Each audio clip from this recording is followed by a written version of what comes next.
எழுத்து நிகழ்ச்சிக்கு உங்களை அன்போடு வரவேற்கின்றோம் நேர்களே. உற்சாக மிகுதியில் கொண்டாட்டத்தில் பார்த்து கொண்டிருக்கக்கூடிய திமுக தொண்டர்களுக்கும் அதே போல சற்றே முகம் சுளித்துக் கொண்டிருக்கக்கூடிய எதிர்கட்சியினருக்கும் இருவரையும் நிகழ்ச்சிக்கு அன்போடு வரவேற்கின்றேன். சிறை மீண்டிருக்கிறார் முன்னாள் அமைச்சர் செந்தில் பாலாஜி. இதுதான் இன்றைய தலைப்பு செய்தி. நீங்க எந்த பக்கம் ஆஃப் த பொலிட்டிக்கல் அரசியல் ரீதியா நீங்க எந்த பக்கம்ங்கிறத பொறுத்து இந்த செய்தியை நீங்கள் வரவேற்கவோ அல்லது எதிர்க்கவோ செய்வீர்கள். இந்த ஒரு பெயில் அவருக்கு கிடைத்து வெளியே வந்திருப்பது அப்படிங்கிறது உச்சநீதிமன்றம் எந்த பெரிய நிபந்தனைகளும் எக்ஸ்ட்ராவா அரவிந்த் கெஜ்ரிவாலுக்கு இருந்த மாதிரி எல்லாம் விதிக்கல அப்படிங்கிறதுனால அவர் மீண்டும் அமைச்சராவதற்கான அனைத்து வாய்ப்புகளும் இருக்கிறது அப்படின்னு சட்ட வல்லுநர்கள் சொல்கிறார்கள். இந்த வழக்கில் தொடர்ந்து இடி சார்ந்த வழக்குகள்ல அரவிந்த் கெஜ்ரிவால் இருந்து மனீஷ் சிசோடியால இருந்து செந்தில் பாலாஜில இருந்து இப்ப எல்லாருக்கும் பிணை கிடைத்து வருவது இது பாஜக அரசுக்கு ஒரு பாடமாக இருக்கணும், அவர்கள் மாற வேண்டும் இனியாவது அப்படின்னு திமுக பேசுகிறது. இந்த செந்தில் பாலாஜி அவர்களுடைய விடுதலையை அடுத்து என்ன அடுத்த கட்ட அரசியல் தாக்கங்கள் இருக்கும் அப்படிங்கறத இன்றைய நிகழ்ச்சியில பேச போகின்றோம். நம்முடைய இணையக்கூடிய விருந்தினர்கள் பாரதிய ஜனதா கட்சியின் சார்பில் திரு கரு நாகராஜன் அவர்கள் நம்மோடு இணைந்திருக்கின்றார். அதே போல திராவிட முன்னேற்ற கழகத்தின் சார்பில் ப்ரொஃபசர் சபாபதி மோகன் அவர்கள் இணைகின்றார். அதே போல மார்க்சிஸ்ட் கட்சியின் சார்பில் திரு அருணன் அவர்கள் இணைகின்றார். இன்னும் சற்று நேரத்தில் வழக்கறிஞர் திரு தமிழ்மணி அவர்களும் நம்மோடு இணைய இருக்கின்றார். திரு கருநாகராஜன் தொடங்கலாம்னு நினைக்கிறேன். இனியாவது பாஜக அரசு திருந்தணும் பாருங்க, எத்தனை பேரை உச்சநீதிமன்றம் விடுதலை செய்கிறது அப்படின்னு திமுக சொல்லுது. பாஜக அரசுக்கு இந்த வழக்குக்கு என்ன சம்பந்தம் இருக்கு? மக்களை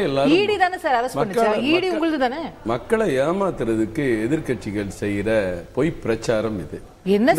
இந்த வழக்கு எதுக்கு ஈடி எடுத்தாங்க? இவங்க எல்லாரும் என்னன்னா ஈடின்னு சொன்ன உடனே மத்திய அரசு பாஜகன்னு சொல்ற ஒரு வழக்கம் இங்க வந்திருக்கு. இந்த கேஸ்ல ஈடி எப்ப வந்தாங்க, எங்க வந்தாங்க?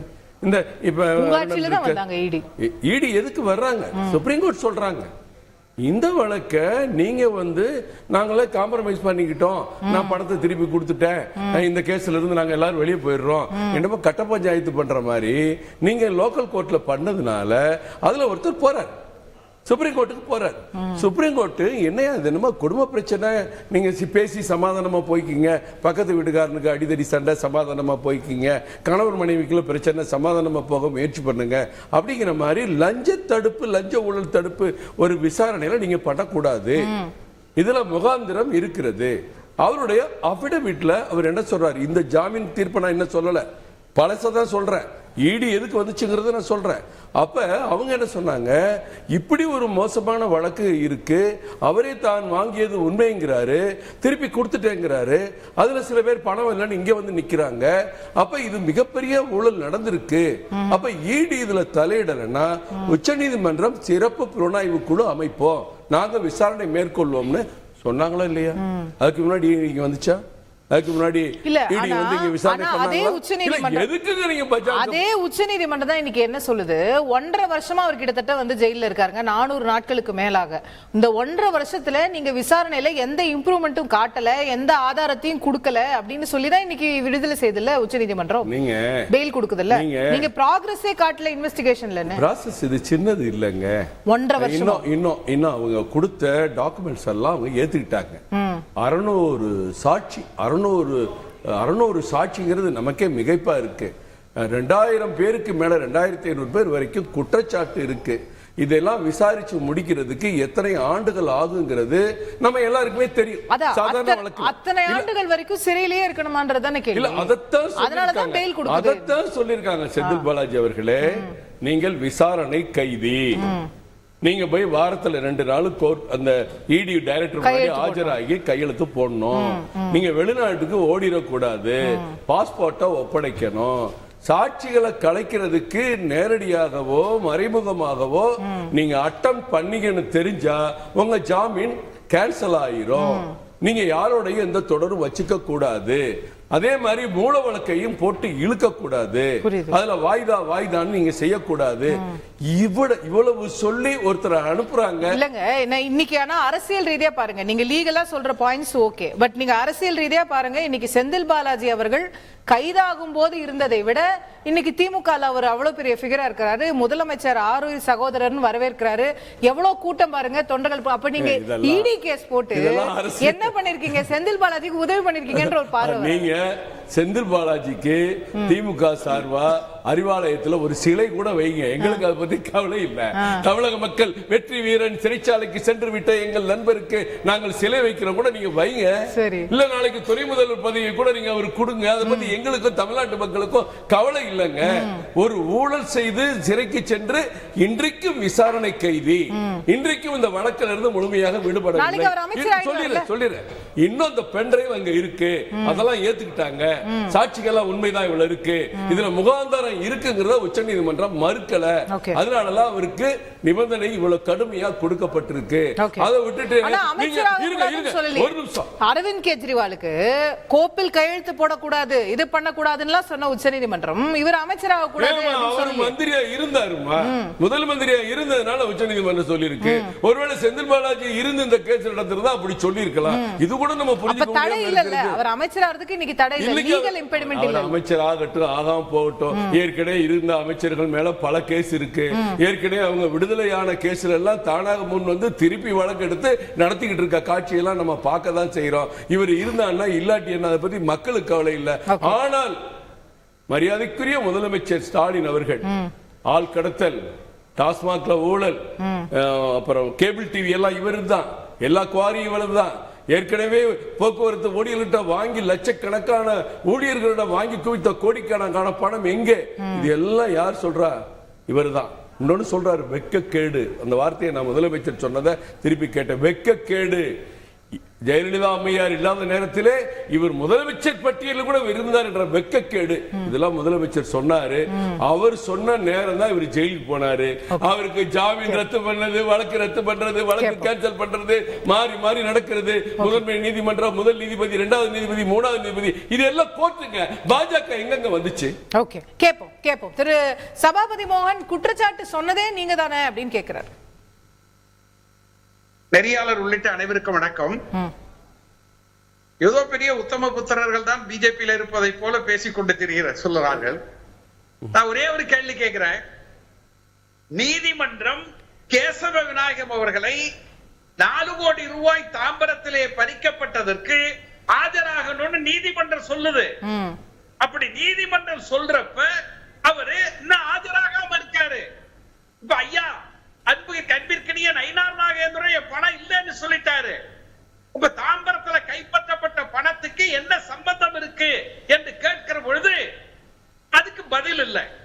நீங்க இவரை கொண்டாடுறாங்க அப்படின்னு சொல்லுகிற பொழுது குஜராத் மாநிலத்தில் கவனமாக என் அன்பிற்கினிய கருணாகராஜன் அவர்களே, குஜராத் மாநிலத்தில் கர்ப்பிணி பெண்ணை கற்பழித்து கொலை செய்து வன்முறையை தூண்டிவிட்டு உச்சபட்ச தண்டனையை பெற்று பிஜேபி RSS தொண்டர்கள் 10 ஆண்டு காலமாக அந்த சிறை காலம் குறைக்கப்பட்டு சிறையில இருந்து வெளியே வருகிற பொழுது பிஜேபியும் RSS மாலை போட்டு லட்ட வாயில வச்சு திணிச்சுங்கிற கேவலமா இல்ல?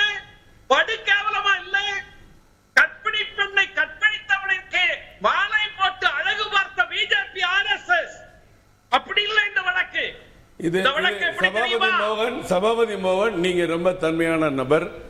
சம்பந்தப்பட்ட பிரச்சனையை பேசாம அத பேசுறதுக்கு தனியா நாளைக்கு எடுக்க சொல்லுங்க. அசோக வர்ஷினிய நீதிமன்ற தீர்ப்பை நீங்க இப்ப வரவேற்கிறீங்க. அன்னைக்கு நீதிமன்ற தீர்ப்பு தான், இன்னைக்கு மட்டும் வரவேற்கிறீங்க, அன்னைக்கு மட்டும் குறை சொல்றீங்க. சம்பந்தம் இல்லாம இந்த கருத்தை நீங்க 11 பேசுனீங்க. செந்தில் பாலாஜி குற்றச்சாட்டில் முதலமைச்சர் வெட்கக்கேடு, இவர் குற்றவாளி, நாங்கள் ஆட்சிக்கு வந்தால் முதல்வரை கைது சொன்னாரா இல்லையா? மிஸ்டர் நாகராஜன், ஒரு ஒழுக்கம், நாணயம், நேர்மை, நாகரிகம் இருக்கணும். 7 நிமிஷம் நீங்க பேசுனீங்கல்ல, நான் கம்முனு கேட்டுட்டு இருந்தேன்ல, இப்ப என்ன திடீர்னு கொந்தளிக்கிறீங்க? கொந்தளிக்கலங்க, நீங்க வழக்கு தொடர்பு இல்லாம புரியாம அடுத்த சுற்று மக்களை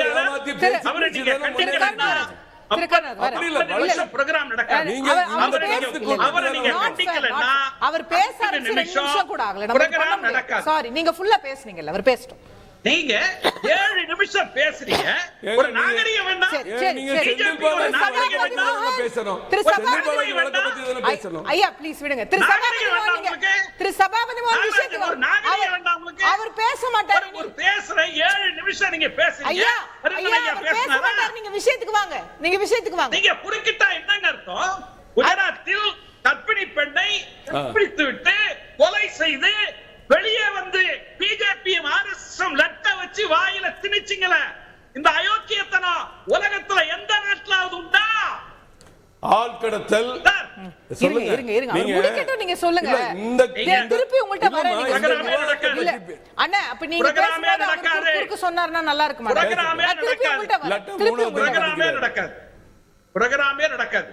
ரொம்ப நீங்க தொகுப்பாளருக்கு தெரியும், என்ன பத்தி புரோகிராமே நடத்த விட மாட்டாங்க. நடத்தாட்டி போங்க, எனக்கு என்ன கவலை? எனக்கு கவலை நாடே காரி துப்புது. உங்களதான் காரி துப்புதுங்க. ஒரு சிறைச்சாலையில குற்றவாளியா இருந்தவருக்கு இவ்வளவு பெரிய வரவேற்பு கொடுக்கிறதுக்கு தமிழ்நாட்டு மக்கள் உங்களை காரி துப்பிட்டு இருக்காங்க. உங்களை காரி துப்பிட்டு இருக்காங்க. வேடிக்கை பார்த்துட்டு இருக்காங்க. ஏதோ சாதனை பண்ற மாதிரி ஒவ்வொரு சமாதிக்கு போய் அஞ்சலி செலுத்த போயிருக்கீங்க. வெக்கமா இல்ல உங்களுக்கு? வெக்கமா இல்ல? அஞ்சா சமாதிக்கு போறீங்களே, வெக்கமா இல்ல உங்களுக்கு? அப்படி இல்லம்மா, அவர் வார்த்தை நீங்க பேசும்போது யாருமே நீங்க உலகமே காரி துப்பிச்சு. இருக்கட்டும், உலகமே காரி துப்பிச்சு.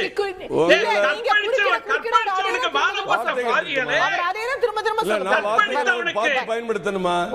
வேடிக்கை பார்த்துட்டு மாலை போட்டு மாலை போட்டு லட்டு கொடுத்தீர்களே. அடுத்த விஷயத்துக்கு வாங்க. கடந்து போவோம், விவாதத்தை அடுத்து நகர்த்தணும். உலகமே காரி துப்புச்சு. குஜராத்ல மாலை போட்டு இன்னைக்கு தமிழ்நாடு காரி துப்புதுங்க உங்களை. ஆமா, நீங்க 4 சீட்டு வாங்குனீங்களா? தமிழ்நாட்டுல இருக்கிற நாடாளுமன்றத்துல, சட்டமன்றத்துல, உள்ளாட்சியில ஒரு சீட்டு ஜெயிக்கிறதுக்கு யோக்கியதை இல்ல உங்களுக்கு. நீங்க தமிழ்நாட்டு மக்கள் எங்க பக்கம் இருக்காங்க? நாடாளுமன்றத்தில், உள்ளாட்சியில் 2 நாடாளுமன்றத்துல ஜெயிச்சிருக்கோம். நீங்க ஒரு சீட்டு ஜெயிக்கிறதுக்கு யோக்கியதை இல்ல உங்களுக்கு. உங்களுக்கு தமிழ்நாட்டு மக்கள் உங்க பக்கம் இருக்காங்களா? ஒரு சீட்டு மட்டும் ஜெயிக்க திமுக யோகியதை இல்லாம கழிச்சிட போனீங்க. அன்னைக்கு ஒரு சீட்டு மட்டும் ஜெயிச்சீங்க, அன்னைக்கு கழிச்சிட போனீங்க திமுக. அன்னைக்கு திமுக கழிச்சிட்டு போனீங்களா? அம்மா இருக்கும் போது அவங்க 38 சீட்டு ஜெயிச்சாங்க, அன்னைக்கு நீங்க கழிச்சிட போனீங்க. சகோதரர் செந்தில் பாலாஜி மேட்டர் சகோதரர் பாசம்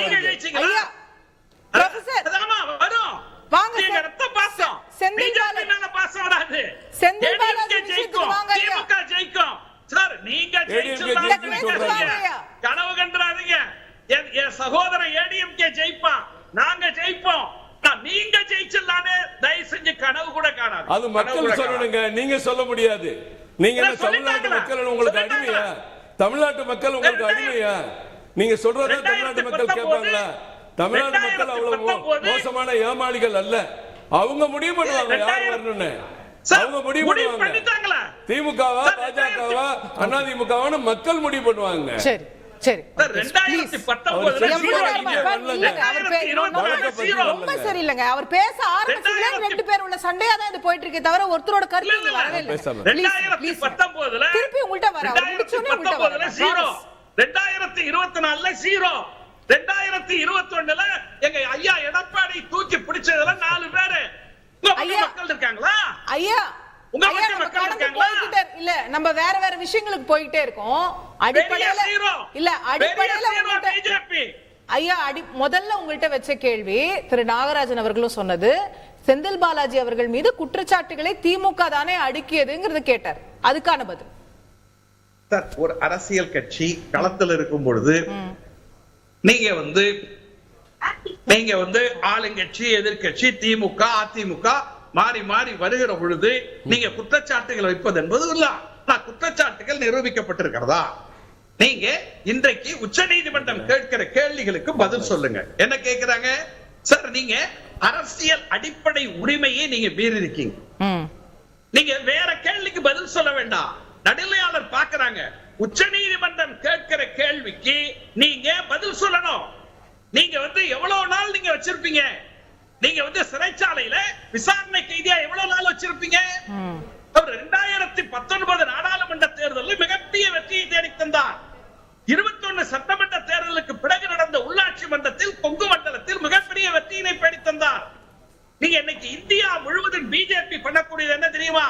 ஹேமந்த் சோரன் பிஆர்எஸ்ஐ சார்ந்த கவிதா அவர்கள், அதுபோல கெஜ்ரிவால் அவர்கள், யாரெல்லாம் பிஜேபியை கடுமையாக எதிர்க்கிறார்களோ அவர்களை எல்லாம் இடியை காட்டி, இன்கம் டாக்ஸ் காட்டி, சிபிஐ காட்டி ஒரு முன்னாள் நீதிபதி சொன்னார், இந்த மூணும் பிஜேபியினுடைய கேஜ்டு பேரட்ஸ், கூண்டு கிளிகள், கூண்டு கிளிகளாக பிஜேபிக்கு சம்பந்தம் இல்லையா? சம்பந்தம் இல்லாம 95 விழுக்காடு வழக்குகள் காங்கிரஸ் ஆட்சியிலே சொன்னாங்கல்ல. நீங்க 95 விழுக்காடு எதிர்க்கட்சி மேலதான வழக்கு போட்டிருக்கீங்க. உங்க கூட சேர்ந்துட்டா வாஷிங் மிஷின்ல போட்டு எடுத்து அவன் நல்லவன் சொல்லிடுறீங்க. ஒரு தண்ணியை தெளிச்சு ஆசீர்வாதம் பண்ணி, மகாராஷ்டிரால இருந்து ஒருத்தர் வராருன்னா ஆசீர்வாதம் பண்ணி வாங்க சார் அப்படின்னு உங்க கூட சேர்ந்துட்டா அவன் ஊழல்வாதி இல்ல நிரபராதின்னு சொல்லிடுவீங்க. எனவே இது பாசிச பாஜகவினுடைய என்போர்ஸ்மென்ட் டைரக்டரேட் என்ற ஆயுதத்தை கையிலே ஏந்தி எதிர்க்கட்சிகளை பழிவாங்கக்கூடிய பிஜேபிக்கு கொடுத்திருக்கக்கூடிய ஒரு சவுக்கடி. இந்த ஜாமீன் என்பது பிஜேபிக்கு கொடுக்கக்கூடிய ஒரு சவுக்கடியாக நான் கருதுகிறேன். இது வந்து முற்றிலும் தவறான ஒரு கருத்தை அவர் பேசுறார். அவருக்கு ஆத்திரத்துல பேசுறார். அவர் வந்து நிதானத்தோட பேசல. உச்சநீதிமன்றம் சொல்லுது, சபாபதி மோகன் அவர்கள் ரொம்ப தெரிந்தவர், பண்புள்ளவர், தெரிவிக்கணும். உச்சநீதிமன்றம் சொல்லுது, நீ ஈடி இந்த கேஸ நடத்தவில்லை என்றால் உச்சநீதிமன்றம் சிறப்பு புலனாய்வு குழு கூட நடத்தி இந்த பாலாஜி கேஸ நாங்க நடத்துவோம். செந்தில் பாலாஜி உச்சநீதிமன்றம் சொன்ன பிறகுதான் ஈடி வர்றாங்க. இவர் சொன்ன ஜாமீன் மறுக்கப்பட்டது வழக்கு நடந்ததெல்லாம் முதன்மை நீதிமன்றமோ உயர் நீதிமன்றமும் சபாநாயகர் மோகன் மறந்துட்டாரு. அந்த வாஷிங் மிஷின் அண்ணாரிவாளையத்தில் இருக்கிறதுனாலதான் செந்தில் பாலாஜியை குற்றம் சொன்ன முதலமைச்சர் ஸ்டாலின் இன்னைக்கு வீரனே வா உன்னுடைய உறுதியை போற்றுகிறேன் அப்படின்லாம் பாராட்டுறாருன்னா அந்த வாஷிங் மிஷின் அண்ணாரிவாளையத்தில் இருக்கான்னு சபாபதி மோகன் சொல்லணும். சொல்றேன் பாருங்க, எனக்கு ஆத்திரம் இல்ல மிஸ்டர் நாகராஜன். மிஸ்டர் நாகராஜன், நான் ரொம்ப ஹாப்பியா இருக்கோம். எங்களுக்கு ஆத்திரம் இல்ல. பாருங்க, அங்க தொண்டர்கள் பாருங்க, பல்லாயிரக்கணக்கான தொண்டர்கள் எவ்வளவு ஹாப்பியா இருக்கான் பாருங்க. நீங்க தான் அனுப்பி வச்சிருக்கீங்க. உங்களுக்கு ஆத்திரம், உங்களுக்கு எரிச்சல், உங்களுக்கு ஆத்திரம், உங்களுக்கு எரிச்சல் இல்ல. திருப்பி வயிற்றெரிச்சல், உங்களுக்கு வயிற்றெரிச்சல், உங்களுக்கு ஆத்திரம். நாங்கெல்லாம் ஹாப்பியா இருக்கோம். அங்க பாருங்க, ரோட்ல பாருங்க, தொண்டர்கள் எவ்வளவு ஹாப்பியா இருக்காங்கன்னு பாருங்க. நாங்க சார் ஆத்திரப்படுறோம், நாங்க ஜாலியா இருக்கோம். சரி, தமிழ்நாட்டின் உரிமைகளுக்காக அவர் போராடி புல்லட் சிறைச்சாலையிலிருந்து வெளியில வர்ற மாதிரி நீங்க எல்லாம் இன்னைக்கு கொண்டாடுறீங்க, பட்டாசு கொளுத்துறீங்கிறது தமிழ்நாடு மக்கள் வேடிக்கை பார்த்து கொண்டுதான் இருக்கிறார்கள். உங்களுடைய வாதங்கள் எதுவுமே எடுபடாது. கவிதா 100 கோடி ஊழல், கெஜ்ரிவால் 42 கோடி ஊழல், எல்லா ஆதாரத்தோடு தான் உச்சநீதிமன்றம் அந்த வழக்கை நடத்தியது என்பதையும் நீங்கள் எல்லாம் மறந்து விடாதீர்கள். எதிர்க்கட்சி ஈடி இந்த 10 ஆண்டுகளில் 16,400 கோடி மீட்டிருக்கிறது. கடந்த திமுக காங்கிரஸ் அந்த கூட்டணி 10 ஆண்டுகால ஆட்சியில் வெறும் 400 கோடி தான் மீட்டது என்பதை நீங்கள் புரிந்து கொள்ள வேண்டும். சுருக்கமா திரு சபாபதி மோகன், அப்புறம் மற்ற 2 பேர் பேசல, அவங்ககிட்ட போயிடு. இல்ல 10 வினாடி மறுபடியும் சொல்றேன். நீங்க திரும்ப சொன்னதுனால குஜராத்ல கற்பழித்தவனுக்கு லட்டு வச்சு திணிச்சிங்கல்ல வாயில. ஐயா, அவங்க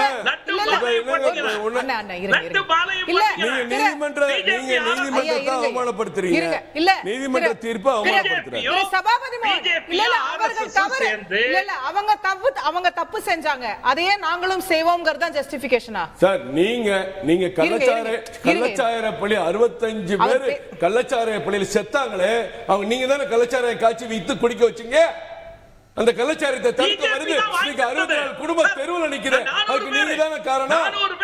எத்தனை பேர் இருக்கு படுகொலை சம்பவங்கள் தினசரி தமிழ்நாட்டில் படுகொலை சம்பவங்கள். ஒவ்வொரு பெண்களும் தாலி அறுத்துட்டு இருக்காங்களே, அதுக்கு நீங்க தானே காரணம். அதுக்கு பட்டாசு போட்டு கொண்டாடுறீங்களா? நாங்க என்ன எரிச்சல், எங்களுக்கு என்ன எரிச்சல்? இன்னைக்கு விசாரணை கைதி திருப்பி உள்ள போவாரு, திருப்பி கோர்ட்ல தண்டனை கிடைக்கும். அதை மறந்து பேசிட்டு கோர்ட்ல முற்றிலும் விடுதலை பேரு மறந்து பேசிட்டு இருக்காங்க. மோடி ஆட்சியில நீங்க 60 பேர்ல உற்சாகமா 400 பேர் செத்து போயிருக்காங்க கள்ளச்சாராயத்துல குஜராத்ல. ஓகே குஜராத்ல கள்ளச்சாராயத்துல 400 பேர் செத்து போயிருக்காங்க. நீங்க Thank you திரு தமிழ்மணி. நன்றி மோடி ஆட்சியில நன்றி. மோடி ஆட்சியில Thank you. நீங்க தான் Thank you. இருவருக்கும் நன்றி.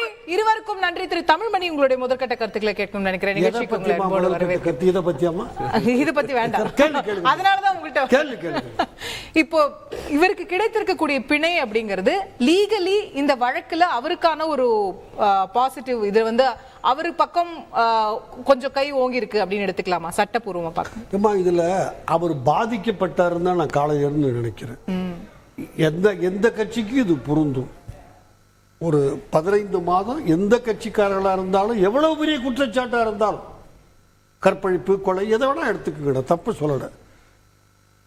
விசாரணை கைதியாக ஒரு 15 மாதம் ஒருத்தரை வச்சிருக்கிறதுங்கிறது இந்திய நாட்டு நீதித்துறைக்கு அவர்கள் பொறுப்பாக இல்லை என்பதை காட்டுகிறதே தவிர, எந்த குற்றம் பண்ணாங்க தண்டிக்கப்பட்டால் அவர் சகோதரர் சொன்னது உண்மைதான், அவர் சொன்னது உண்மைதான். இன்னொன்னையும் நான் சேர்த்து சொல்லிடுறேன், ஒரு இன்கம் டாக்ஸ் ஆபீசரை அடிச்சாங்களே, ஆமா, தொண்டர்கள் உற்சாகமா இப்ப வெடி அதே தொண்டர்கள் தான் அடிச்சாங்க, போலீஸ் கூட உட்கார வச்சுக்கிட்டாங்க, உள்ள விட இதெல்லாம் எல்லாம். அதனால அதை பத்தி எல்லாம் பேசுறதுல இப்ப எந்த விதமான முறையும் இல்லை. இது அவருக்கு முதல்லயே கொடுத்திருக்கணும். இப்பயும் சுப்ரீம் கோர்ட் தப்பு பண்ணிட்டதாக கருதுகிறேன் நான். காலையிலிருந்து இந்த கருத்து தப்பு. ஒரு 3 மாத காலம் 6 மாத காலத்துல மிக அதிகபட்சம் நான் சொல்றது ட்ரையல் நடத்த முடியல. 1000 காரணங்கள் இருக்கலாம் அதற்கு. அப்படின்னா அவனை பிணையில விட்டுறணும். அதை சொல்ல உச்சநீதிமன்றம் இன்னைக்கும் தயாரா இல்லை. அந்த காரணத்தை சொல்லல அப்படிங்கிறது அல்ல, சொல்லி மற்ற எல்லா நீதிமன்றங்களுக்கும் இதை வழிகாட்டுதலா கொடுத்திருந்தா நான் அதை பாராட்டியிருப்பேன். ஓகே, இன்னைக்கு வரை கிட்டத்தட்ட நீங்க சொல்றது தானே, அதாவது இது வரைக்கும் அவங்க வழக்குல ப்ராக்ரஸ் இல்லைன்னு சொல்லி தானே விடுவிச்சிருக்காங்க. இல்ல மேடம், வழிகாட்டுதல்ங்கிறது 1 2 3 இன்னன்னு ஆனா விட்டுறலாம் அப்படின்னு ஒரு பொதுவா பிளாங்கெட்டா கொடுக்கணும். பிளாங்கெட் இல்லம்மா, ஃபார்முலா ABCD. அதான் சொல்றேன், எல்லா பிளாங்கெட் வேற ஃபார்முலா வேற. ப்ளீஸ். இல்ல நான் கேக்குறது இந்தியா முழுவதும் இந்த மாதிரி குறிப்பிட்ட காலங்கள் இருந்ததுன்னா அப்படின்னு ஒரு ரூல்ஸ் ஃப்ரேம் பண்ணனும். ஆரம்பிக்கலன்னா பண்ணிருக்கு கொடுத்துரு. யாரா இருந்தாலும் அந்த கட்சி கிச்சி குற்றங்கள் வெளில போக வேண்டாம். ஓகே, நான் வேற மாதிரி கேட்கிறேன். அவரை உள்ள வச்சிருந்தனால அவருக்கு என்ன தீமை? கொஞ்சம் தயவு செய்து சவுண்டை விட்டுட்டு நம்ம யோசிச்சு பார்ப்போம். என் காசுல அவர் சாப்பிடுறாரு. ஆமாங்க, நான் கட்டுற இவர் கட்டுற வரி பணத்துல அவரு சகோசமா உங்களுக்கு தண்டிச்சிருந்தா உத்தியோகம் உண்டு. அவருக்கு ஏதாவது ஒரு உத்தியோகம் IAS ஆபீசரா இருந்தா கூட தோட்ட வேலை செய்யக்குள்ள உட்காந்துக்கிட்டு வேடிக்கை பார்க்கணும், கணக்கு எழுதணும். நான் ஜெயிலில் இருந்திருக்கேம்மா, எனக்கு தெரியும். உத்தியோகம் ட்ரெஸ்ஸு மாத்திடுவான். உத்தியோகம் இப்போ சொந்த ட்ரெஸ்ஸு. அம்மா ஜெயிலில் ஃபோன் உண்டு, ஜெயிலில் இந்த சூப்பர் மார்க்கெட் உள்ள வந்துருச்சு, எல்லா ஜெயிலையும் என்ன அவருக்கு மறுக்கப்பட்டிருக்குது. யார்? நான் தயவு செஞ்சு பாலாஜின்னு எடுத்து சுதந்திரம் மறுக்கப்பட்டிருக்குல்ல, அதனால தானே நீங்களே இன்னைக்கு வந்து 1.5 வருஷம் இருக்கிறது தப்புன்னு சொல்றீங்க. ஒரு நிமிஷம், சுதந்திரம் மறுக்கப்பட்டிருக்கு, என் காசுல சாப்பிடுறாரு. ரெண்டும் நான் என்னுடைய ஸ்டாண்டு தான். என்ன அரசாங்கத்துக்கு அதனால லாபம், நீதிக்கு என்ன லாபம்? ஈடு என்ன ஆர்கியூ பண்றாங்கன்னா, வெளியே வந்தா அவருடைய அதிகாரத்தை பயன்படுத்தி சாட்சிகளை கலைப்பாரு, ஆதாரங்களை மாத்துவாரு, அந்த லாபம் அப்படிங்கிறாங்க. எவ்வளவு நாளைக்கு ஏன் இந்த கதையவே நம்ம சொல்ல முடியும்? 100 வருஷம் சொல்லலாமா? 100 வருஷம் ட்ரையல் ஆரம்பிக்கலன்னா வெளியே விட்டா கலைச்சிருவான். எம்மா என்ன இந்த பூச்சாண்டி வர்றான், வெக்கமா இல்லையா? ஒரு நான் சொல்லலாமா? கலைக்க முடியாதா? கலைக்க முடியாது. உள்ள இருந்து நான் கலைச்சு காமிக்கட்டுமா உங்களுக்கு? போன் இருக்குன்னு எதுக்கு நான் உங்ககிட்ட சொன்னேன்? போன் இருக்குன்னு கலைக்கிறவங்க எங்க இருந்தாலும் கலைப்பாங்க. எக்ஸாக்ட்லி. நான் பேச வேண்டியது இல்லம்மா. என் சார்பா சகோதரர் இருப்ப, சகோதரர் தப்பா நினைக்க கூடாது, பேசலாம். ஏன் மச்சான் பேசுமா? ஒரு கட்சிக்காரர் அவரு அடிச்சாரு, காயத்ரி அந்த அம்மா பேர் இன்கம் ஆபீசர் அடிச்சது அவரு அடிச்சாரா? யாரோ தானே அடிச்சாங்க, யாரோ தானே கொண்டு போலீஸில் உட்கார வச்சாங்க. போலீஸ் ஹெல்ப் பண்ண மாட்டேன்ட்டு அது கேஸ் இன்னும் முடியல. இங்க போய் அந்த கேஸ் இன்னும் தான் இருக்குது. ஆக அவரா செய்யற அந்த கருத்து நியாயம் அல்ல.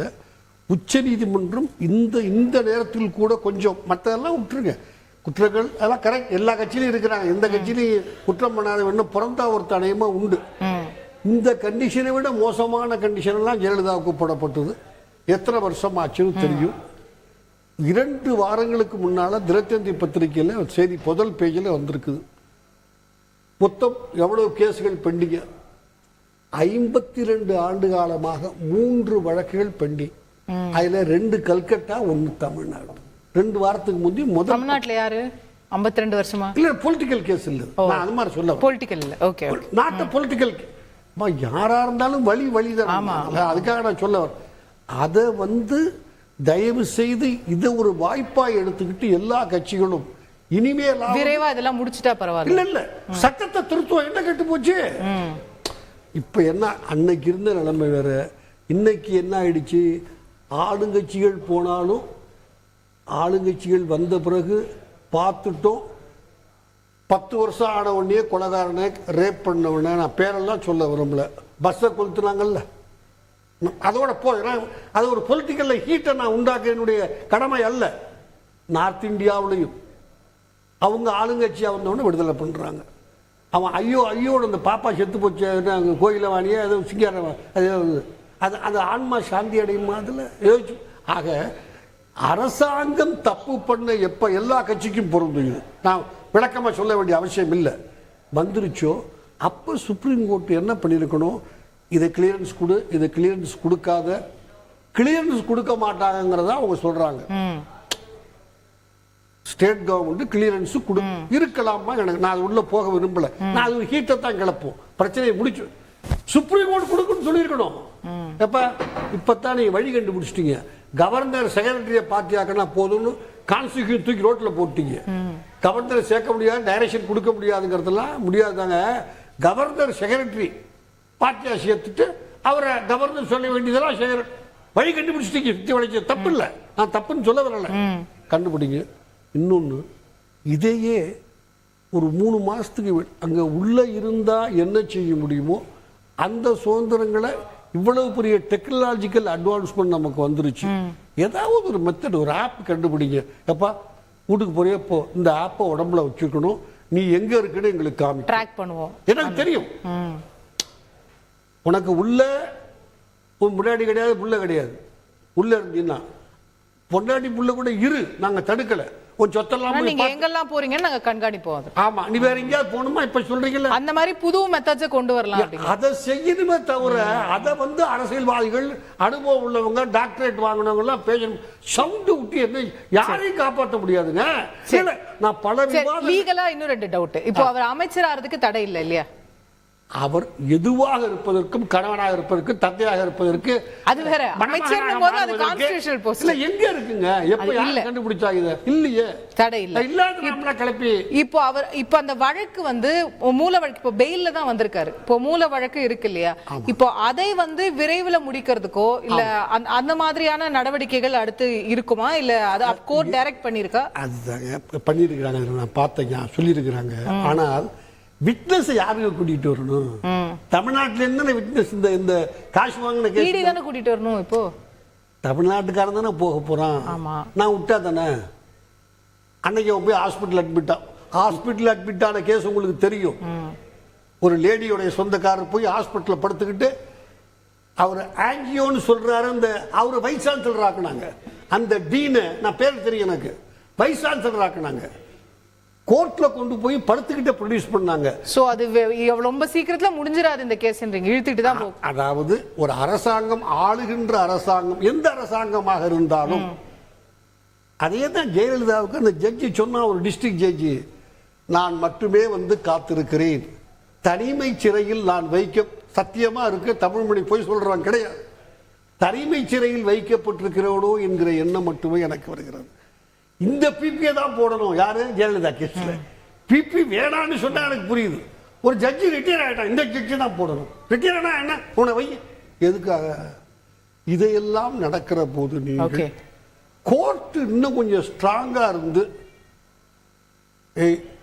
பெயில் கொடுக்கிறது இன்னும் சீக்கிரம் கொடுத்திருக்கலாம். வழக்கு சீக்கிரம் முடிக்கிறதுக்கும் இன்னும் கோர்ட் ஸ்ட்ராங்கா. நீ வழக்க முடிக்கலன்னா 6 மாசத்துல அரசாங்க தப்போ வந்தப்போ திருப்பி தூக்கி உள்ள வச்சிருவேன் அப்படின்னு சொல்ல. அவ்வளவுதான். அத மாதிரி இன்னைய நிலைமை அப்படி இருக்குதுங்க. அதை ஏதாவது அதெல்லாம் செய்ய வேண்டிய அவசியம் வேற வழி இல்லை. ஓகே, புரிஞ்சுக்கிட்டேன். நான் திரு அருணன் அவர்கிட்ட கொண்டு போக நினைக்கிறது, இது பெயில் கிடைச்சிருச்சு, கொண்டாடி முடிச்சிட்டோம், எல்லாம் சரி. ஆனா அந்த ஒரிஜினல் கேஸை விரைவா நடத்துறதுக்கு ஒத்துழைப்பு இருக்குமா அப்படிங்கிற ஒரு கேள்வி முன்வைக்கப்படும். இதுல ஒத்துழைப்பு என்னங்க கேள்வி? அது அமுலாக்கத்துறைக்கு இருக்கக்கூடிய அதிகாரத்தை பயன்படுத்தி எதிரொலி இருக்கு சகோதரி. கொஞ்சம் ஓகே சொல்றேன் சார், நீங்க பேசுங்க. பேச முடிஞ்சதா பேசுங்க. அமுலாக்கத்துறைக்கு இருக்கக்கூடிய அதிகாரத்தை பயன்படுத்தி அவங்க அந்த வழக்கை அவர் தமிழ்மணி அழகா சொன்னது போல வேகமாக முடிச்சிருக்கணும். இப்ப பாருங்க 15 மாதங்கள் ஆச்சு. 15 மாதங்களாக ஒருத்தரை, அவர் யாருங்கிறதே வேணாம், ஒரு இந்திய குடிமகனை நீங்க சிறையில் வச்சிருக்கீங்க. இது ஒரு தண்டனைங்கிறேன் நான். திரு அருணன் இப்போ கிளியரா கேக்குதா? இப்ப கேக்குது. எஸ் சார், தொடருங்க உங்க கருத்துக்களை. பேசவா? பேசலாம். அதாவது ஒரு இந்திய குடிமகன் ஒரு வழக்கில் கைது செய்யப்பட்டார். அது இயல்பாக நடக்கும், அமைச்சராக இருந்தாலும் கைது பண்ணலாம். ஆனால் 471 நாட்களாக அவருக்கு பிணை ஜாமீன் மறுக்கப்படுகிறது. ஜாமீன் தரக்கூடாது என்று அமலாக்கத்துறை ஒவ்வொரு கோர்ட்டா போய் நிற்குது. அதுக்கு வேலையா தான் கேட்டால் அவர் வெளியே இருந்தால் எங்களால் இந்த வழக்கை நடத்த முடியாது. இது அமலாக்கத்துறைக்கே ஒரு அவமான அசிங்கம் இல்லையா? எங்க 471 நாள் உள்ள வச்சாதான் உங்களால வழக்க நடத்த முடியுமா? இது எவ்வளவு அபத்தமா இருக்கு. இப்ப அந்த சிட்டிசன் எனப்படுகிற அந்த குடிமகனுடைய அடிப்படை மனித உரிமை என்னாவது? அடுத்த விஷயம் இந்த மூல வழக்குல சின்ன குறுக்கீடு நேயர்களுடைய புரிதலுக்காக, நேயர்கள் திரையில பார்த்து கொண்டிருக்கக்கூடிய காட்சி நேரலையில இப்போது முன்னாள் அமைச்சர் செந்தில் பாலாஜி அவர்கள் மெரினா கடற்கரையில திரு கருணாநிதி அவர்களுடைய நினைவிடத்தில் அஞ்சலி செலுத்தக்கூடிய காட்சிகள் நேரலையில பார்த்து கொண்டிருக்கிறோம். சிறையிலிருந்து நேரடியாக மெரினா கடற்கரை சென்று அங்கு அஞ்சலி செலுத்த வருகிறார். இந்த காட்சிகள் தொடரும். திரு அருணன், நீங்களும் தொடரலாம். இல்ல, இப்ப மூல வழக்கு எடுத்துக்குவோம். அதுல இந்த அமலாக்கத்துறையினால அந்த குற்றத்தை நிரூபிக்க முடியாம போய், உதாரணத்துக்கு சொல்றேன், அவர் நிரபராதி, செந்தில் பாலாஜி நிரபராதி என்று தீர்ப்பு வருதுன்னு வச்சுக்கோங்க. அப்ப இந்த 471 நாள் சிறையில் இருந்தார்ல, இது அவருக்கு தண்டனை இல்லையா? இதுக்கு யாரு பொறுப்பேற்பது? இந்த அமலாக்கத்துறை பொறுப்பேற்குமா? இப்ப இவ்வளவு நீண்ட காலம் சிறையில் வைப்பது, ஜாமீன் தராமல் குற்றம் நிரூபிக்கப்படாமலே என்பது இயற்கை நீதிக்கு எதிரானது. இதேதானே 2G வழக்கில் நடந்தது. இந்த 2G வழக்கில் இதே நடந்தது காங்கிரஸ் ஆட்சியில். ஆமா, எந்த ஆட்சியா இருந்தாங்க, நான் தான் பொதுவா பேசுறேன், எந்த ஆட்சியா இருந்தாருங்க, நான் பாஜகங்கிற வார்த்தையை கூட பயன்படுத்தலையே, நான் அமலாக்கத்துறையை பத்தி பேசிட்டு இருக்கேன். அப்ப அமலாக்கத்துறை என்பது எந்த வகையான ஒரு சாதாரண முறைமையை கூட பின்பற்றல. அதானே தமிழ்மணி சொன்னாரு, ஐயா அவர் வெளியில இருந்தா சாட்சிகளை கலைச்சிருவாரு. அப்ப அதை தடுக்க முடியாத அளவுக்கு நீங்க இருக்கீங்க. அவர் உள்ள இருந்துகிட்டு சாட்சியை கலைக்க முடியாத, சரியா கலைப்பாரு. 15 மாசமா உள்ள வச்சு சாட்சியை கலைப்பா முடியாதுன்னா அப்ப எப்படித்தான் நீங்க வழக்கை நடத்துறது? இந்த 15 மாசத்துக்குள்ள வழக்கை நடத்தி முடிச்சிருக்கலாமே. ஐயா அவர் குற்றவாளி என்று தீர்ப்பு வாங்கிட்டாங்க, ஆனா இவங்களால முடியாது. ஏன்னா இவங்க வரலாறு அத்தகையது. சகோதரி, 2005 இந்த சட்டம் அமலுக்கு வருது. 2022 ஜூலைல நாடாளுமன்றத்தில் கேட்கப்பட்ட கேள்விக்கு, இந்த அமலாக்கத்துறை பற்றி கேட்கப்பட்ட கேள்விக்கு அங்கே தரப்பட்ட பதில், இதுவரை அமலாக்கத்துறை 5422 வழக்குகள் பதிவு பண்ணியிருக்கு இந்த சட்டத்தின் கீழ். ஆனால் 23 பேருக்குத்தான் அவங்க குற்றவாளிகள் என்று நிரூபிச்சு தண்டனை வாங்கி கொடுத்திருக்கு. 23 பேர் தான் கன்விக்டட். 1% கூட இல்ல. என்னங்க இந்த அமலாக்கத்துறை நடக்குது? நான் கேட்கிறேன், வழக்கு போட்டதை நான் தவறு சொல்ல மாட்டேன். ஆனா 15 மாத காலமாகியும் அவருக்கு ஜாமீன் தரக்கூடாது என்று ஒவ்வொரு கோர்ட்டாக போய் நின்று இந்த அமலாக்கத்துறையுடைய வழக்கறிஞர் வாதிட்டாரே, அது அரசியல் பழிவாங்கல். ஓகே, அது பக்க அரசியல் பழிவாங்கல். இதே போல பாஜக ஆதரவாளர் சம்பந்தப்பட்ட இப்படி போய் நிப்பாங்களா, நின்றுக்காங்களா? மகாராஷ்டிராவில் என்ன கூத்து நடக்குது? எவ்வளவு பெரிய வழக்குகள், எத்தனை ஆயிரம் கோடி இந்த நாட்டு பிரதம மந்திரியை குற்றம் சாட்டினாரே, அவங்க எல்லாம் பாஜகவுக்கு வந்த பிறகு அந்த வழக்குகள் என்னாச்சு? ஆகவே அதனாலதான் அந்த கேள்வி வருது. பாஜக இன்னைக்கு பேசினா ஓகே, நாம அடிப்படையாக நான் இதுக்குள்ள கூட வரல. தயவு செய்து ஒரு நல்ல விவாதம் நடக்கணும். செந்தில் பாலாஜி என்கிற ஒரு நபர், நான் அப்படித்தான் பேசுறேன், ஒரு நபர், அவரை வச்சாவது இந்த வாதம் நடக்கட்டும். இந்த ஜாமீன் பிணை என்பது எவ்வளவு காலத்துக்குள் தரப்பட வேண்டும், இந்த மாதிரி ஜாமீன் தரக்கூடாது என்று வாதிட உரிமை உண்டா காவல்துறைக்கோ அல்லது அமலாக்கத்துறைக்கோ? இப்படியே நீட்டிச்சுக்கிட்டே போனா தீர்ப்பு வருவதற்கு முன்பே நான் குற்றவாளியாகி தண்டனை அனுபவிப்பேனே அந்த நபர் கேட்கலாம்ல. அங்க இது ரொம்ப கொடுமையா இருக்குது சகோதரி. ஓகே, நான் ஒன்றை சொல்லுவேன். இப்ப இங்க வந்து பாஜக காரர் வந்து இதெல்லாம் பாராட்டலாமா அப்படின்னு கேட்டாரு. நான் கேக்குறேன், இதுல என்ன பாராட்ட அம்சம் இருக்குன்னா, அவரை நீங்க மிரட்டுறது. இந்த பார், சவால் விட்டு ஒரு அமைச்சரை கைது பண்ணி உள்ள வைக்கிறேன், அவருக்கு ஜாமீன் வாங்கி தர விட மாட்டேன், அவர் கோவை மண்டலத்தை சார்ந்தவர், அங்க எலெக்ஷன் வருது, அப்ப அவர் வெளியே வரக்கூடாது, இதுக்காக எங்க ஆளை விட்டு அமலாக்கத்துறை வழக்கறிஞரை விட்டு ஜாமீன் தராதே என்று நான் பஜனை பாடுவேன் ஒவ்வொரு கோட்டா போய். ஓகே, இதெல்லாம் பழிவாங்கல் இல்லைங்களா? இதெல்லாம் பழிவாங்கல் இல்லையா? இன்னொன்னு சொல்லுவேன், நீங்க குற்றவாளி என்று தீர்ப்பளிக்கப்பட்ட பில்கிஸ் பானு வழக்குல அவங்க தண்டனை காலத்தை குறைச்சு அவங்கள வெளியே வர்றீங்க. அதை வரவேற்றவங்க இந்த பாஜக சொல்லத்தானே செய்வாரு. இப்ப வரவேற்கலாமான்னு நீங்க திமுக பார்த்து கேட்டா திமுக காரர் திருப்பி கேட்பாரா இல்லையா? அதை மட்டும் கேட்க கூடாதுன்னு பாஜக காரர் சொல்றாரு. அது எந்த ஒரு நியாயம்? Okay, okay. குற்றவாளியின் தீர்ப்பளிச்சு தண்டனையை அனுபவிச்சுக்கிட்டு இருந்தவங்களை வரவேற்ற ஆளுங்க. ஓகே, இதாவது ஒரு தர்க்க நியாயத்தோட நான் கேட்கிறேன். மீண்டும் பொதுவாக தயவு செய்து பேசுவோம். ஓகே, இது யாருக்கு வேணாலும் இந்த ஆபத்து வரலாம். ஓகே, இந்திய குடிமக்களுக்கு இயற்கை நீதிக்கு விரோதமானது 471 நாட்கள் ஜாமீன் தரக்கூடாது என்று இந்த அமலாக்கத்துறை வரட்டு பிடிவாதம் செய்தது.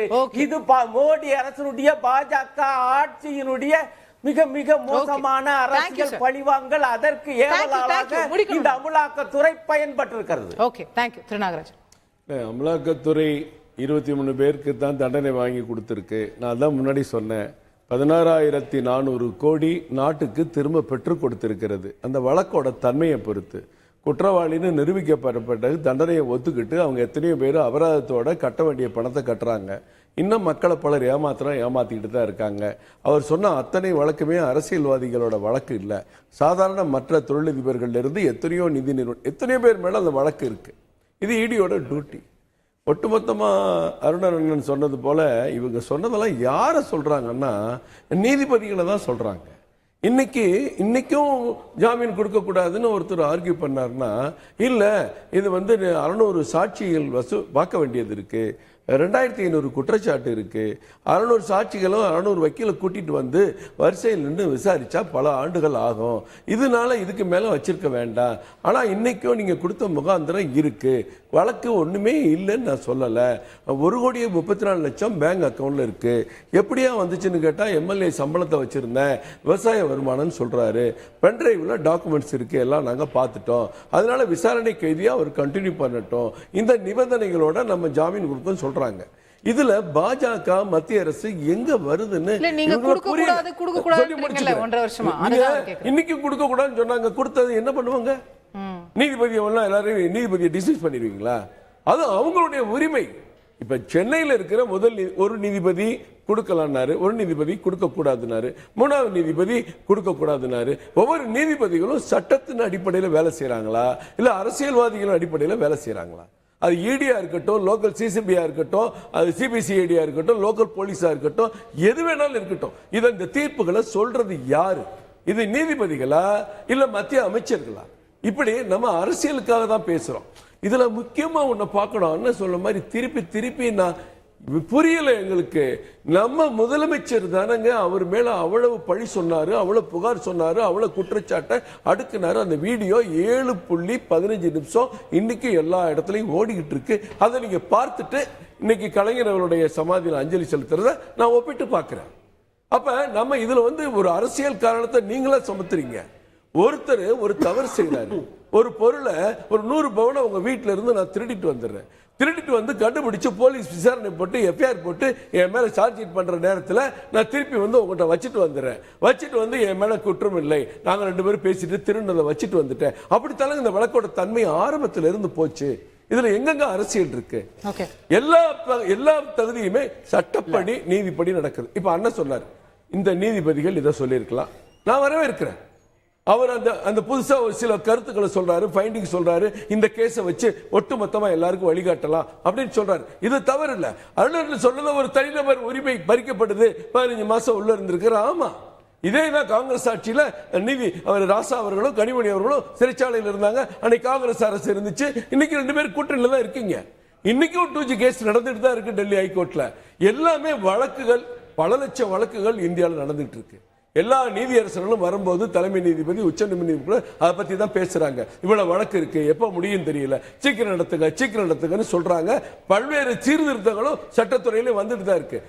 இப்ப செந்தில் பாலாஜி கேஸ வழக்கு பதிஞ்சது யாரு? அவர் சார்ந்த கட்சி, அவர் முன்னாடி இருந்த கட்சி, முன்னாடி அமைச்சர் இருந்த கட்சி.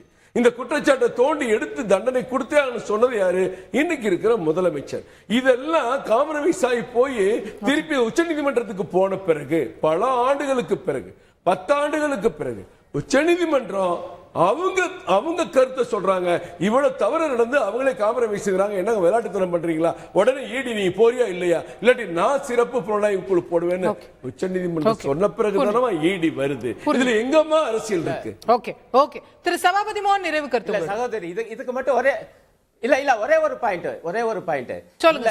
ஜாமீன் கொடுக்க மறுத்தது நீதிபதி இல்ல, ஒரே ஒரு தான். ஜாமீன் கொடுக்க மறுத்தது நீதிபதிகள் தானே என்று பாஜக நண்பர் கேட்கிறார். ஆமா, நான் மறுக்கல. ஆனால் ஜாமீன் கொடுக்க கூடாது என்று வன்மையாக வாதிட்டது இந்த அமலாக்கத்துறை. இல்ல, அவர் என்ன சொல்றாரு? 15 மாசமா கொடுக்க கூடாது. நீங்க இல்ல சார், அது எங்களோட ஸ்டாண்ட். நாங்க இன்னைக்கு அத வாதிட்டோம். ஆனா இன்னைக்கு கொடுத்துட்டார்ல நீதிபதி. அப்ப நினைச்சா எப்ப வேணா கொடுத்திருக்கலாம். கொடுத்த எங்க? ஆமா, எப்ப உச்ச நீதிமன்றம் வரைக்கும் போயிட்டான். சகோதரி இருங்க சகோதரி, என்னை கொஞ்சம் பேச நீங்களே இப்படி தலையிட்டா என்ன அர்த்தம்? அவருக்கு நான் பதில் சொல்றேன். நீதிபதி தான் கொடுத்தாங்க, நான் மறுக்கல. அமலாக்கத்துறையுடைய நிலைப்பாடு என்பது மோடி அரசின் நிலைப்பாடு. அமலாக்கத்துறை நிதித்துறையின் கீழே வருது. நிதித்துறையுடைய நிலைப்பாடு செந்தில் பாலாஜி ஜாமீனில் வெளிவரக்கூடாது, அதற்கான வேலைகளை செய்யுங்கள் என்று உங்களுடைய உத்தரவின் பேரில் அமலாக்கத்துறை செஞ்ச அக்கிரமம், அநீதி இது. தேங்க்யூ. இதை எப்படி மறைச்சு பேசுறீங்க? தேங்க்யூ. திரு சபாபதி மோகன் நிறைவான கருத்து. அமலாக்கத்துறையோ வருமான வரியோ சிபிஐயோ அரசியல்வாதிகள் மட்டுமல்ல, நம்முடைய திரு நாகராஜன் அவர்கள் சொன்னதை போல பல்வேறு வழக்குகளில் தொழிலதிபர்கள், இந்த நாட்டில் கடனை வாங்கிட்டு வெளிநாட்டுக்கு ஓடிட்டவன், இவர்களுடைய பணத்தை திரும்ப பெறுவது, இவர்கள் மீது வழக்கு போடுவது, இது இடி செய்வதில் எந்த தவறும் இல்லை. நான் ஒன்னும் அதை ஒன்னும் எதிர்ப்பா சொல்லல. அதெல்லாம் கண்டுபிடிக்க தான் சொல்றேன். நிராவ் மோடியோ மத்த நீங்க இங்கிலாந்துல உட்கார்ந்துட்டு நீங்க கிரிக்கெட் பார்த்துட்டு இருக்காங்களே, இங்க இருந்து பணத்தை 10,000 20,000 கோடி வாங்கிட்டு போனவங்களை என்போர்ஸ்மெண்ட் டைரக்டரேட்டோ சிபிஐயோ ஐடியோ அவங்களெல்லாம் பிடிச்சு பணத்தை வாங்குங்க. அதுதான் இடியினுடைய கடமை என்றால் அந்த கடமையை செய்யுங்க. நீங்க ஒரே ஒரு கேள்வியை திரு நாகராஜன் அவர்கள் திரும்ப திரும்ப கேட்கிறாங்க. நாங்க தான் குற்றச்சாட்டுகளை சொன்னோம் அப்படின்னு சொன்னாங்க. நாங்க ஒண்ணு மறுக்கல, பேசுறோம், பொதுக்கூட்டங்களில் பேசினோம், இல்லை என்று சொல்லவில்லை. நான் உங்களை பார்த்த அதே கேள்வியை நான் கேட்கிறேன். ஒரு பிரதமராக இருக்கக்கூடிய மாண்புமை இந்திய நாட்டினுடைய ஒன்றியத்தின் பிரதமர் மகாராஷ்டிரா மாநிலத்தில் இருக்கக்கூடிய நீங்க என்சிபியில் இருக்கக்கூடிய ஒருவர் மீது குற்றச்சாட்டை வைத்து அந்த குற்றச்சாட்டு மீது வழக்கை போட்டு அதற்கு பிறகு அவரை உங்களோடு அழைத்துக் கொண்டு நீங்க கூட்டணியில இருக்கிற பொழுது தயவு செய்து நாகராஜன் அவர்கள் மனசாட்சியோடு பதில் சொல்ல வேண்டும். அவர் மீது நீங்க உங்களை சேர்த்துக் கொண்டதற்கு பிறகு இடி என்ன அவர் மீது இதுவரை வழக்கு தொடர்ந்திருக்கிறது? அவரை சிறையில் வச்சிருக்கீங்களா? விசாரணை பண்ணீங்களா? இப்ப பிஜேபி என்று சொல்லக்கூடிய ஒரு கட்சியோடு அந்த கட்சியில் இணைந்து விட்டாலோ அல்லது அந்த கட்சியில வேறு கட்சியிலிருந்து உடைத்துக் கொண்டு வந்து உங்கள் கட்சியில் கூட்டணியில் சேர்ந்து கொண்டாலோ அவர்கள் நீங்களே குற்றம் சுமத்தி இருந்தால் இந்த குற்றம் சுமத்தப்பட்ட குற்றத்தை அதை பற்றி கவலைப்பட மாட்டீர்கள். சார், நான் வாஷிங் மிஷின் எல்லாம் சொல்லல, அதை பற்றி நீங்கள் கவலைப்பட மாட்டீர்கள். இன்னைக்கும் நான் என்ன சொல்றேன், முடிச்சுறேன் நெறியாளர். இன்னைக்கு நான் என்ன சொல்றேன், நீங்க குற்றம் சாட்டப்பட்டவர்கள், முன்னாள் அமைச்சர், இன்னாள் அமைச்சர், யாராக இருந்தாலும் குற்றம் சாட்டப்பட்டவர்கள் மீது விசாரிக்கப்பட்டு தண்டனை கொடுக்கப்பட்டார். நான் பெயர் சொல்ல விரும்பவில்லை. அதிமுகவில் இருந்து கடந்த காலத்தில் திமுகவுக்கு வந்து குற்றம் சாட்டப்பட்டு அவர்கள் தண்டனை அனுபவிக்கப்பட்டவர்கள் இருக்கிறார்கள். அதுபோல திமுகவில் இருந்து அதிமுகவுக்கு போய் அங்கே தண்டனை அனுபவித்தவர்கள் இருக்கிறார்கள். மற்ற கட்சியில இருக்காங்க. நான் மறுக்கல, அது தவறு என்று சொல்லல. ஆனால் ஐயா அருணன் ஐயா கேட்ட ஒரே ஒரு கேள்விக்கு தான் இன்றைக்கு நாட்டில் இருக்கிற குடிமக்கள் கேட்கிறார்கள். சார், விசாரணையை நடத்தி அவர் குற்றவாளின்னு நிரூபிக்காம 471 நாள் என்போர்ஸ்மெண்ட் டைரக்டரேட்டினுடைய 45(1) என்கிற விதியை பயன்படுத்தி நீங்க அந்த என்போர்ஸ்மெண்ட் டைரக்டரேட்ல போட்டிருக்கிற கிளாஸ், நான் முடிச்சிடுறேன் 45 நாங்க 2 பேரும் சண்டை போட்டுக்கிட்டதுல நாங்க பேசுனதே யாருக்கு கேட்டிருக்க மாட்டாங்க. 45(1) 45(1) இருக்கக்கூடிய அந்த கடுமையான சட்டங்கள் இருக்கு பாருங்க, அந்த சட்டங்களில் இருந்து வெளியே வர முடியாது.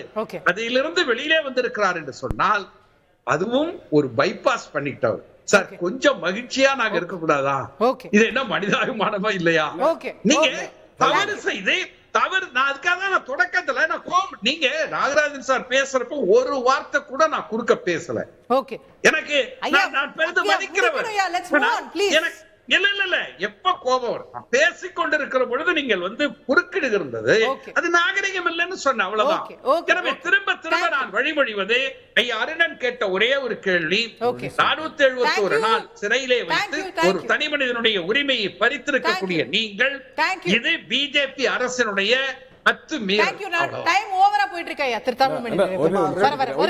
சவுண்ட் கிளப்புறதை விட்டுட்டு இதை ஒரு ஓப்பனிங்கா எடுத்துக்குவோம்.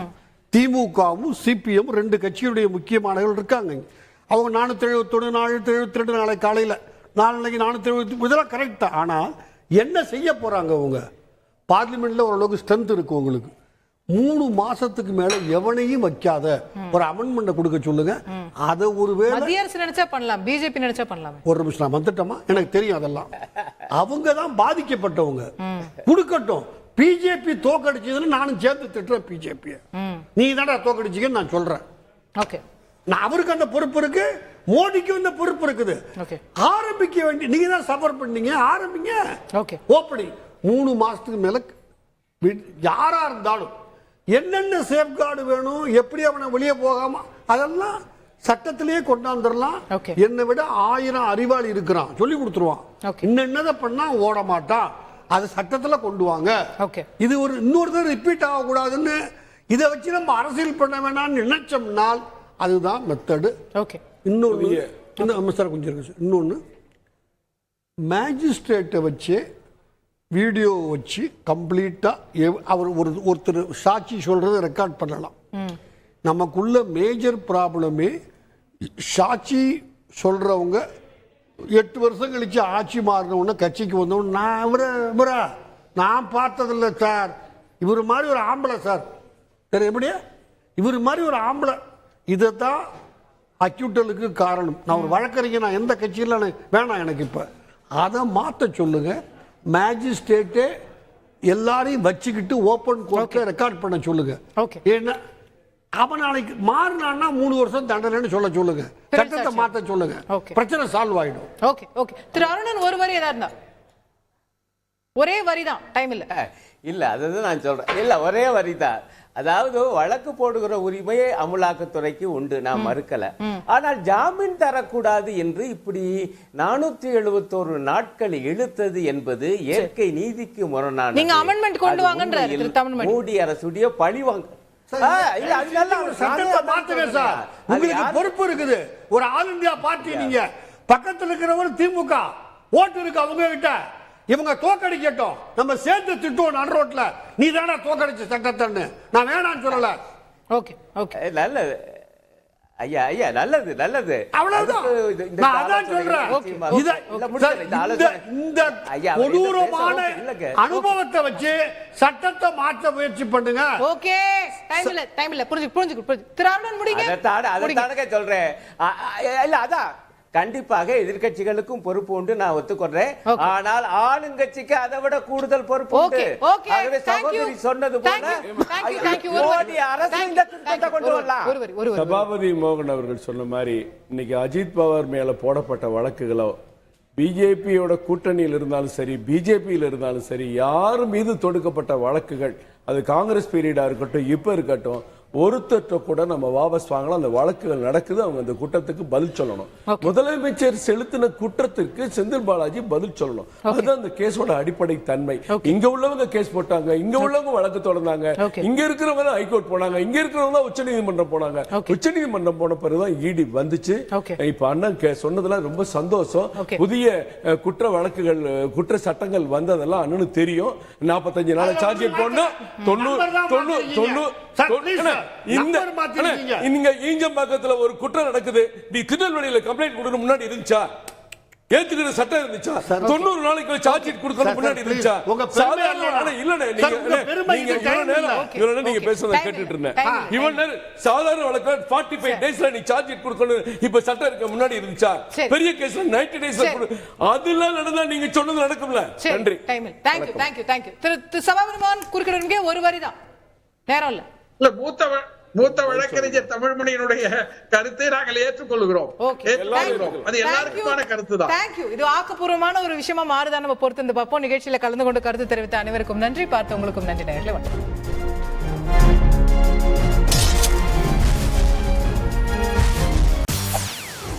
செய்திகளை உடனுக்குடன் தெரிந்து கொள்ள உடனே சப்ஸ்கிரைப் பண்ணுங்க.